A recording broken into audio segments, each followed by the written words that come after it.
Hi friends, welcome to Sujatha channel.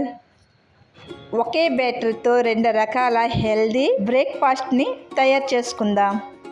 మినపప్పు, కందిపప్పు, శనగపప్పు, పెసరపప్పు ఇవన్నీ అర కప్పులుగా తీసుకోవాలి. రాగి 1 కప్పు తీసుకోవాలి. వీటిని అన్నిటినీ ఒక పాత్రలో వేసుకొని వీటిలో నీరు పోసి శుభ్రంగా కడిగి నీరు తీసేసిన తర్వాత మళ్ళీ నీరు వేసి 7 లేక 8 గంటలు నానబెట్టుకోవాలి. నేను మార్నింగ్ బ్రేక్ఫాస్ట్ కోసం నైట్ నానబెట్టుకున్నాను. 8 గంటలు నానబెట్టిన తర్వాత గ్రైండర్లో వేసుకొని 2 పచ్చిమిరపకాయలు, 1 ఇంచ్ అల్లం ముక్క వేసుకొని కొంచెం నీరు వేసుకొని పిండి రుబ్బుకోవాలి. ఇదే విధంగా గ్రైండర్ లేని వారు మిక్సీలో కూడా పిండి రుబ్బుకోవచ్చు. ఈ బ్యాటర్ తయారైన లోపల మనం చట్నీ తయారు చేసుకుందాం. చట్నీ కోసం ఒక ప్యాన్లో 1 కప్పు పల్లీలు వేసుకొని దోరగా వేయించుకోవాలి.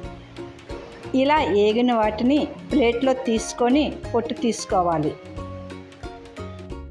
అదే ప్యాన్లో 1 స్పూన్ ఆయిల్ వేసి 1 స్పూన్ మినపప్పు, 2 స్పూన్ శనగపప్పు, అల్లం ముక్కలను, పచ్చిమిరపకాయ ముక్కలు మరియు తెల్లుల్లిపాయ 3 బలుకులు వేసి ఫ్రై చేసుకోవాలి.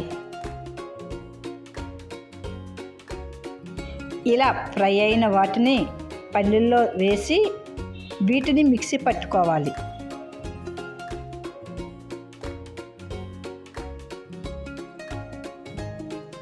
ఇలా ఆడించుకున్న తర్వాత టేస్ట్ సరిపడినంత సాల్ట్ వేసి ఒకసారి మిక్సీ పట్టుకోవాలి.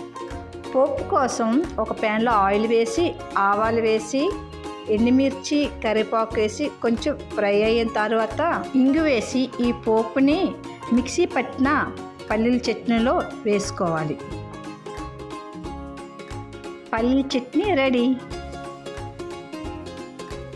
చట్నీ అయ్యే లోపల ఈ బ్యాటర్ కూడా తయారైపోయింది.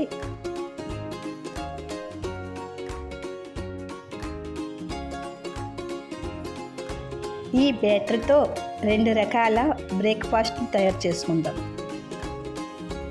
ముందుగా దోశలు తయారు చేసుకోవడానికి సగం బ్యాటర్లో తగినంత సాల్ట్ వేసుకొని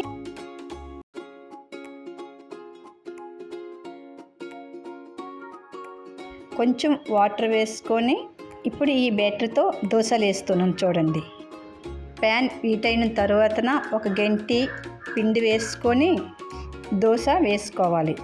పైనుంచి ఆయిల్ వేసుకొని గ్యాస్ మీడియం ఫ్లేమ్లో పెట్టుకొని 2 వైపులా కాల్చుకోవాలి. మీకు ఇష్టమైతే ఆనియన్, క్యారెట్ చిన్న చిన్న ముక్కలు కూడా పైనుంచి వేసుకోవచ్చు. ఇక్కడ నేను ప్లెయిన్గా చేస్తున్నాను. ఇదే విధంగా మిగతా దోశలను కూడా చేసుకోవచ్చు. ఈ 5 కాంబినేషన్తో బ్యాటర్ తయారు చేసుకుంటే టేస్ట్ అండ్ న్యూట్రిషన్ డబుల్. మిగతా బ్యాటర్తో నేను ఇడ్లీలు తయారు చేసుకున్నాను. సింపుల్ చేంజ్తో గ్రేట్ రిజల్ట్ కావాలంటే తప్పకుండా ఈ రెసిపీని ట్రై చేయండి. నెక్స్ట్ టైం మీరు ట్రై చేయండి. మీకు ఎలా కుదిరిందో కామెంట్ పెట్టండి. ఈ వీడియో మీకు నచ్చినట్లుంటే లైక్, షేర్, సబ్స్క్రైబ్ చేసుకోండి. Thank you for watching.